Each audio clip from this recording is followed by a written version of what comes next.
Hallmark Playhouse. Each week, Hallmark will bring you Hollywood's greatest stars in outstanding stories chosen by one of the world's best-known authors, the distinguished novelist, Mr. James Hilton.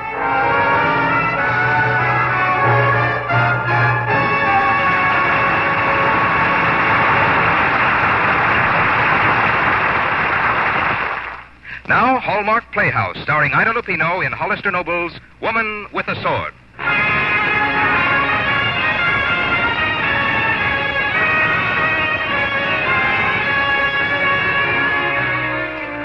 The year 1865, the day victory. Abraham Lincoln sent the following message to Secretary of War Stanton. Mr. Secretary, I concur most heartily with your recent statement. As you said so eloquently, hers was the greatest course in the war. As an unofficial member of the cabinet, she did the great work that made others famous. Miss Anna Ella Carroll.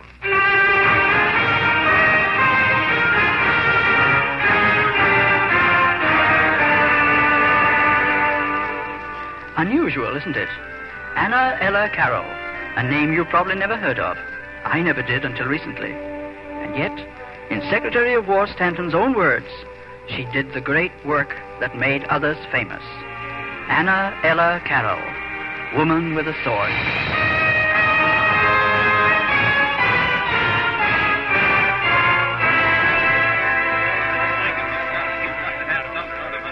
Mr. Lincoln, if this cabinet meeting proves anything at all after 1 year of war, it proves that we have armies without a plan, a nation without a head. Well, poor as it is, I am the head of this nation by the body's free choice.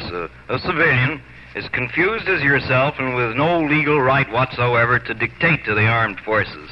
That's the province of our Commander-in-Chief, General McClellan. The Army's plan is to open the Mississippi, which none of us have the power to alter. But I may have some more news for you on that subject tomorrow. Good day, gentlemen. Good day, Mr. President. Mr. President, Judge Bates to see you. Oh, hello, Judge Bates. Well, Mr. President, did you read it? I have studied it, sir. It proves beyond any doubt the constitutional fact that in time of war, the President becomes Commander-in-Chief of the Armed Forces. Thank heaven. Surely the need for secrecy as to this lawyer's identity no longer exists. Who is it? A lawyer whose specialty is transportation, rail, and river. Perfect. He can take a crack at the Mississippi expedition. Where is he? This lawyer is in the other room awaiting an audience.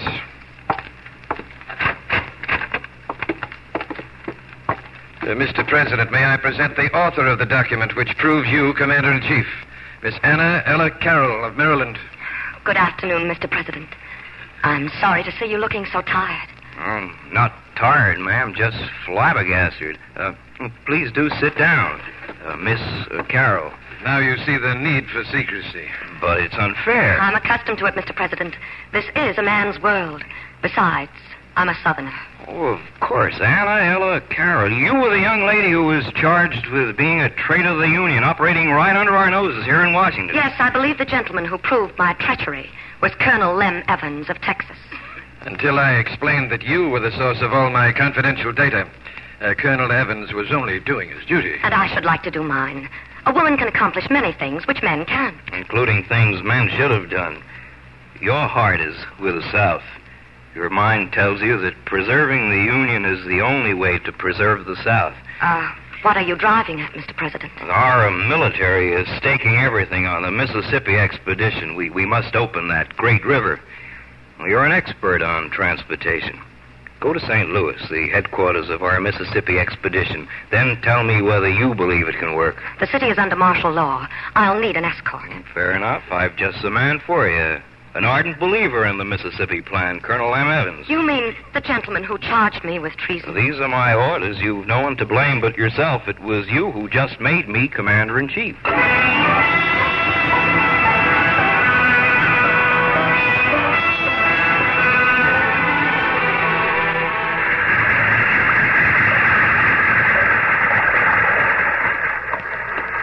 Colonel Evans, sir, here. Miss Carroll's bags will be docking in St. Louis in a few moments. Oh, thank you. That's a strong current. The Mississippi, ma'am. And heading south like the tide of this war. We're changing that with our expedition. Those gunboats built by James Eads are strong and big. Too big. They're for combat, not pleasure. I was thinking of combat, Colonel. They're clumsy. Death traps. The slightest damage can put them out of commission, and our boys will float southward on the current to certain death. If you have some practical suggestion which would alter the Mississippi and make it run backwards, I'm sure we'd all be indebted to you. Why not alter the plans of men, Colonel? I've interviewed everyone out here, and I'm convinced that no intelligent person can support the Mississippi expedition. Surely you're not suggesting the Mississippi expedition is stupid and unworkable. You express my feelings very well, sir. The armies that will win this war must be transported by river. That's why the enemy waits on one end of the Mississippi and we at the other. But the southward current is on their side. Which we will fight with our gunboats. A contest you cannot win. The chances of war, ma'am. Not war, Colonel. Suicide. Now the boat's in. I have completed my function as your guide. I'll say good night, Miss Carroll. I trust, Colonel. There's still enough southern chivalry left in you to help me with my bags to the dock. By all means, ma'am. What's that? Boatload of wounded soldiers, miss. All right there. Pile the wounded under the shed. Make way down below for the ambulances. Careful of the medicine, it's all that's left. Let me through, pilot. Are you a nurse, ma'am? I'm here on official business from Washington. These are my credentials. Credentials, more papers. If you're not a nurse, there's no room for you here, ma'am. Not a pleasant sight for a woman's eyes, either. Wounded and maimed they are. 200 left out of 2,000. What happened, pilot? I'm Colonel Evans. They knocked out the engines of our 5 gunboats. We drifted downstream. Living targets. By the time the engine of our 1 boat was repaired to pull back north, 1,800 had been slaughtered. Please, let us through. Sergeant, let this lady and gentleman through. Right, Captain. Wait, Martha. It's too soon. Must be the lad's wife. Her sweetheart, he keeps talking to her. I don't want to die. We can't all be cowards. I heard the others. I saw them. Don't you see, Martha? It wasn't like fighting and losing. The river was against us. It was losing without a chance to fight. You're not cowards. You're heroes. And you'll all have a fair chance to fight. I promise you. I swear it. That's how they die, all of them. Speaking of the chance to fight they didn't have. Pilot, get us some smelling salts and water. Sergeant, smelling salts in the canteen. Quick about it. Aye, sir. Cowards. Yes, cowards. Afraid to admit you're wrong. Sending men to their deaths without a chance for victory. Easy, Miss Carroll. You'll be in bed soon. And what if they're dead? 6 feet of earth or the cold bottom of the river? The river. The river. That's it. It does flow north. She's hysterical. The Tennessee River. And it would split the rebel armies in half. Captain, we'd better get her to the pilot's house. She's delirious. She may be delirious, Colonel, but she's talking facts for sure. The Tennessee River does flow north, and taking it would split the rebel forces. The Mississippi flows south, with enemies at either end. A plan for war ending in disaster. But the Tennessee flows north, with friends at either end. A plan for victory ending in peace. I don't need smelling salts. What I want is the pilot's logbook, river maps, pencil and paper. How long have you been on these rivers, pilot? Just a week shy of 40 years, Miss Carroll. Then you know them well. As well as you know the human heart, young lady. Good, we have work to do. There's a study in my hotel suite. And you are free to join us, Colonel Evans. That is, if you care to.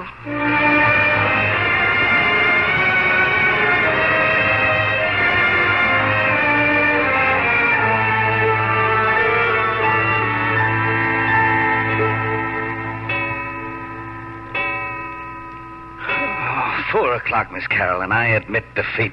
My brain won't work. My eyes are shutting. Now, you're quite sure, Pilot Scott, that the Tennessee River is not too shallow at any point to carry those heavy gunboats? Not to my knowledge. And from General Grant, you know for a fact that beyond Forts Henry and Donaldson, there are no Southern soldiers stationed along the Tennessee. They're all inland or on the Mississippi. Oh, then the shores of the Tennessee are not flanked by rebel soldiers. Only Southerners, Americans, loyal to the Union. We hope. Hope means uncertainty, Pilot, and I have none. I'm as certain of the depth of their loyalty as you are of the Tennessee. Now, if some of our gunboats were disabled on the Tennessee River, they'd float north, back into Union hands. Any fool who's piloted a boat in the Tennessee would confirm that. And why in heaven's name has no one thought of asking you river pilots? You seem to have forgotten. We are all Southerners. And you have forgotten, Pilot. We now have a commander-in-chief who doesn't think in terms of North and South, but only in terms of Americans, loyal to the Union. Miss Carroll, of all the idiots in this army, I must be the biggest. I should have realized that you sought the answers to questions that we lack courage to face. Miss Carroll, Colonel, Little lady's fallen asleep. I'll carry her to the couch.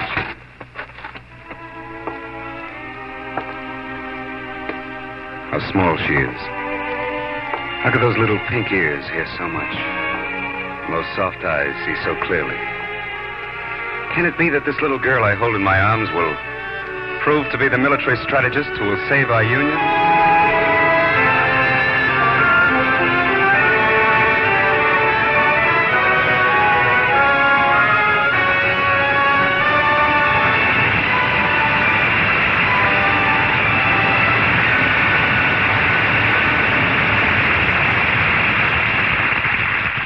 In a moment, James Hilton will return to present the second act of Woman with a Sword, starring Ida Lupino.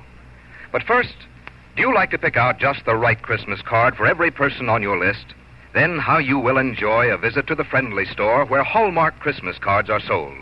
For no matter how many people you want to remember, there's a Hallmark card that says just what you want to say, the way you want to say it.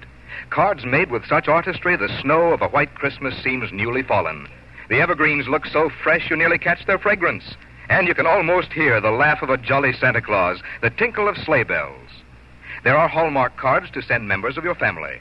Cards that seem specially written for your mother, your father, your wife, husband, sister, grandmother, or others in your family circle.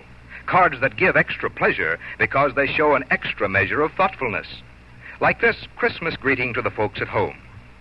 Let's pretend this little greeting is a meeting face to face. Let's pretend that we're together, disregarding time and space.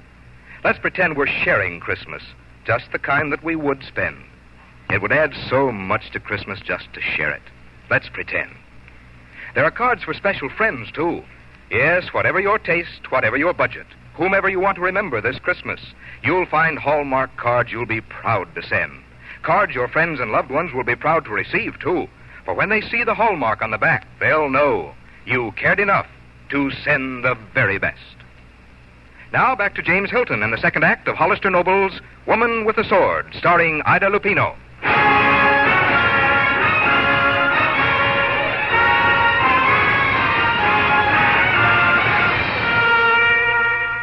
It was only because her authorship was kept a secret.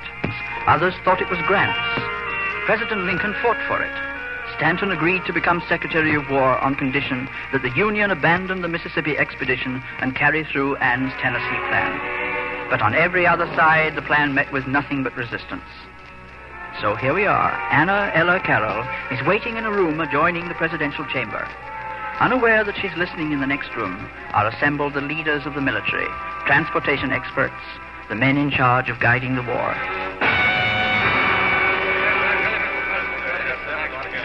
Mr. President, I was born in Tennessee. The Tennessee River is not deep enough to carry the gunboats into Southern territory. Thank you, Senator Johnson. We'll weigh your remarks with due respect. Mr. President, I take it you're determined not to disclose the name of the author of this so-called Tennessee plan. Correct, sir, for reasons of security. Security? With no disrespect, Mr. President, your so-called Tennessee plan is so disastrous, I'm forced to the conclusion that its author is either a civilian, an amateur, or a rebel. You are forced, General, into rudeness by the painful necessity of facing the bare possibility that we were in error, while the author of this plan is correct. Good day, gentlemen. We reconvene tomorrow morning.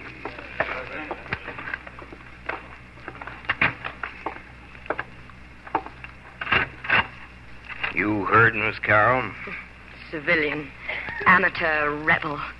Need only add the word woman. Oh, Mr. President, give them proof. Once fought Henry and Donaldson fall. All it would take is one Union gunboat on the Tennessee River with a crew of 15. It could go all the way into Mississippi and Alabama without a shot being fired. And I can prove it. Can you? Where would you find men brave enough to volunteer for such a mission? Pilot Scott and 13 of his riverboat crew. That still leaves one. Sir, you seem to have forgotten me.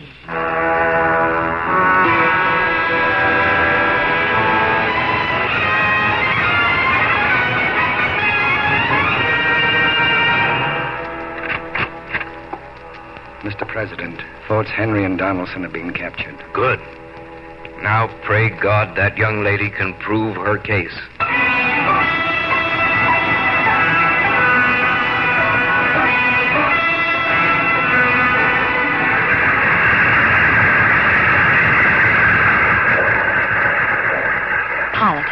You're sure the crew doesn't know I'm on board? Quite sure, Miss Carroll. Have we passed the worst of it? No, ma'am. Up ahead is the low water mark. It has to be deep enough. It has to. The Union depends on it. And? Lem, what are you doing here? How could you have planned to do this without me? Well, I thought you might still disagree with this plan. That was only one of many mistakes I've made, and since corrected. Oh, Lem, I'm glad you're here. And there's one mistake I can't afford to make. And that would be not to tell you how much I've come to love you in so short a time. And I must tell you that I feel the same about you, Lem. In fact, at this moment, it's the only thing I'm really sure of. Oh, this is a good time to be sure of such a thing. Here it comes, Miss Carroll. Low water mark. We're inches from bottom. Close your eyes and pray.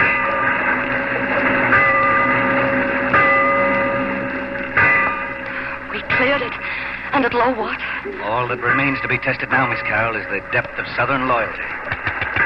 That's my first mate. We're in enemy waters, Captain, and the sun's up. Shall we man the guns? No, break out the flag and stand by the hoist. Captain, they've seen us, and they're rushing out of their houses to the shore with guns. You heard the orders. Head closer to shore, pilot. Aye, ma'am. Not a promising welcome.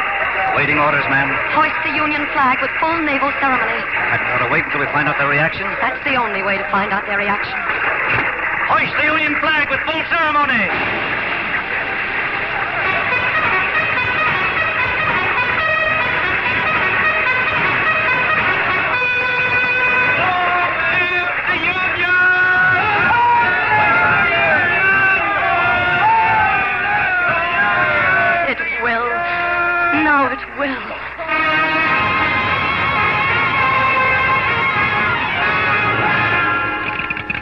Union armies win smashing victory at Vicksburg. Union army occupies Chattanooga. Atlanta captured. Richmond surrenders.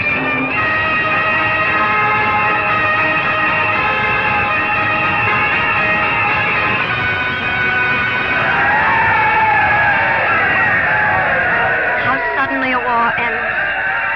It's as though somewhere it isn't really over. Oh, but it is over, darling. Now we can go to Texas as Mr. and Mrs. Evans. What a wonderful fruit of victory. The only fruit of victory that will satisfy me is an end to this conspiracy of silence about you. Your plan won the war, and the world has been clamoring for its author. When you speak to Mr. Lincoln alone today, you better raise this question or I will.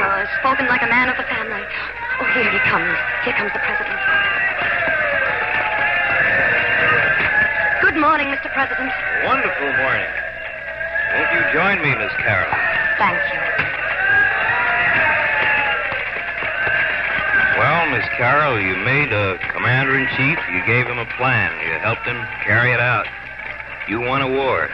Sir, my thoughts are on peace. The Secretary of War, Stanton, spoke to me last night. He advised me that he would consider it a great privilege to present you to Congress and Senate as the author of the Tennessee Plan, demanding legislation that would grant you the honorary pay of a Major General of the Union Armies, dating from 1861.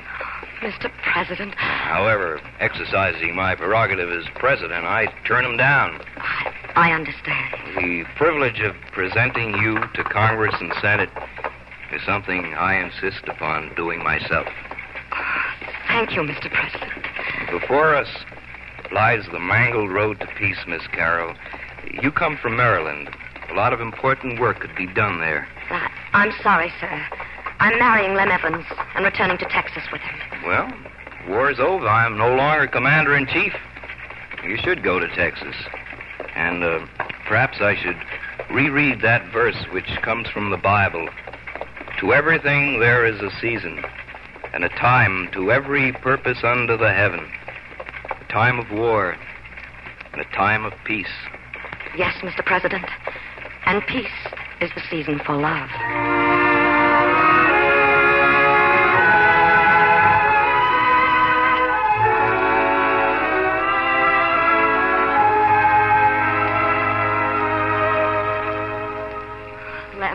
Lem, are you sure I look right in this dress? Well, you don't look like a major general, darling. But you do look like my bride-to-be. Oh, that must be my bonnet. Come in. Judge Bates. What is it? President Lincoln was shot an hour ago. Shot? Is he badly hurt? He's dying. No, I don't believe it. Now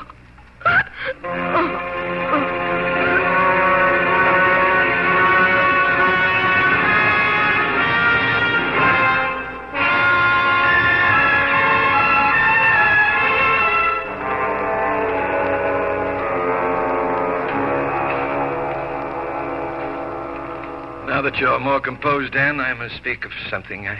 The President has planned to present to you for recognition today, as you know. Secretary of War Stanton can do it instead. The decision is entirely up to you.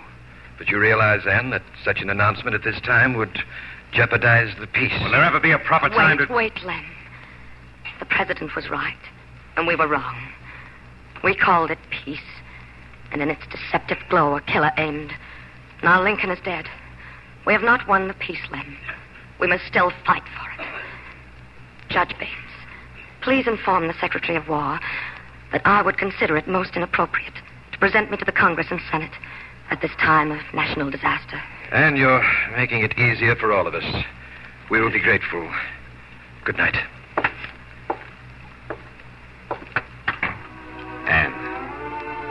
Anne, what were you trying to tell me? Lem, darling, I too should like to rest. I would like to be alone. I have a lot of thinking to do.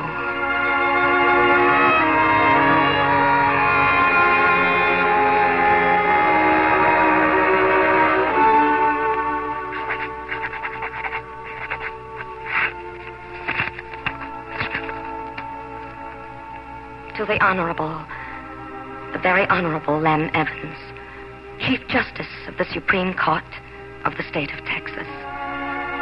My darling, darling Lem. Yes, in the last 3 years, my answers to your letters have been infrequent and far too brief. My heart has been too full to permit it more expression.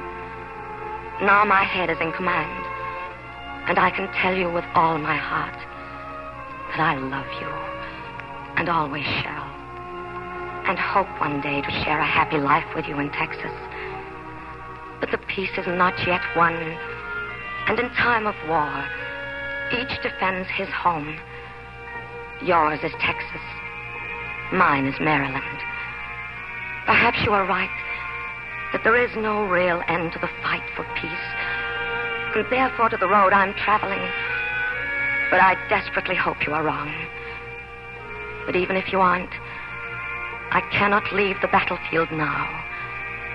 The fact that I have not received recognition does not matter. Someday, somehow, that recognition will come. I have no hunger for it, Lem. My hunger is only for you. Sometimes I feel that I must rush blindly to Texas at once, forgetting everything. But then I remember. I remember the last words that President Lincoln spoke to me. And I know now why he spoke them. And I hope that you too may understand. To everything there is a season, and a time for every purpose under the heaven. A time of war, and a time of peace. Yours forever and ever, Anna Ella Carroll.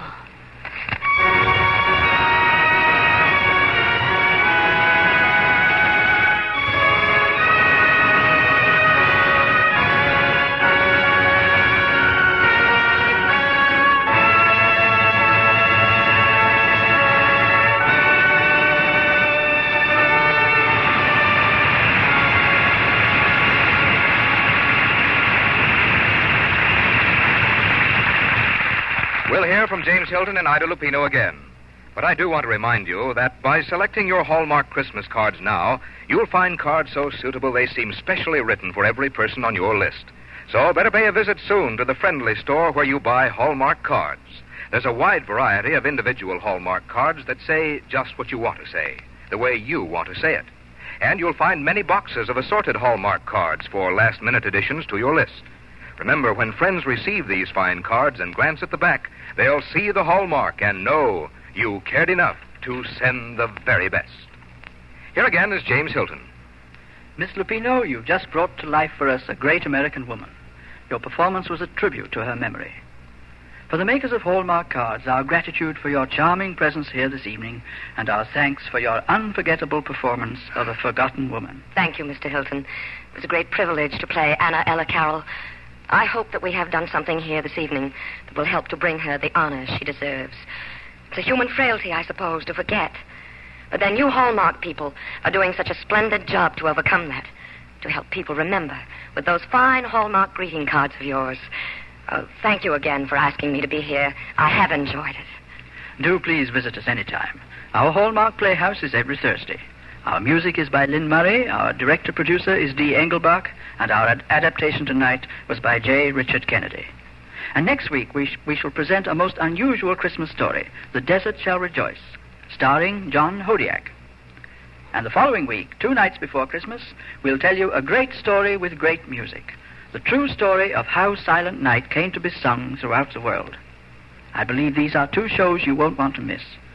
Until next Thursday, then, this is James Hilton saying good night. Look for Hallmark cards that are sold only in stores that have been carefully selected to give you expert and friendly service. Remember Hallmark cards when you carry enough to send the very best. Ida Lupino is currently being starred in Roadhouse, a 20th Century Fox production. This is Frank Goss saying good night to you all until next week at the same time when James Hilton returns to present The Desert Shall Rejoice, starring John Hodiak. This program came to you from the Hallmark Playhouse. This is CBS, the Columbia Broadcasting System. This is KNBC, Kansas City, Missouri.